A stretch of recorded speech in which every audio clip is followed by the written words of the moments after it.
What's going on, guys? My name's Kyle for Techademics, and in this video I'm going to show you how to make a subscribe link. Okay, so the first thing you want to do is get hold of your channel link, and the best way of doing this is actually going onto your channel like I have right here, and it'll be at the top, and it will be it will have all these numbers and everything, these randomness. So you could either copy and paste this, or if you have a unique channel link like I do, I'm just going to import that now. So it'd be c/Techademics. And it leads me to the same page, but this is just my unique link. So I'm going to copy and paste that, and what you want to do is paste this, and you want to put this at the end of it, so the question mark sub confirmation equals 1. So I'm going to demonstrate that right now. So your new link will look like this.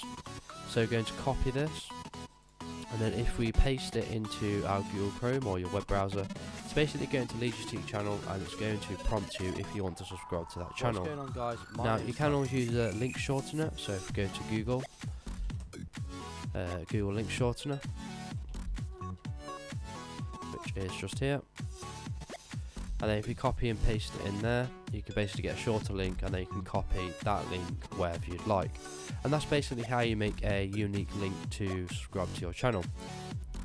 So thank you for watching. Please leave a like if this video was helpful, and pass on to someone who may find it helpful as well. Consider subscribing to see more videos like this, and thank you for watching.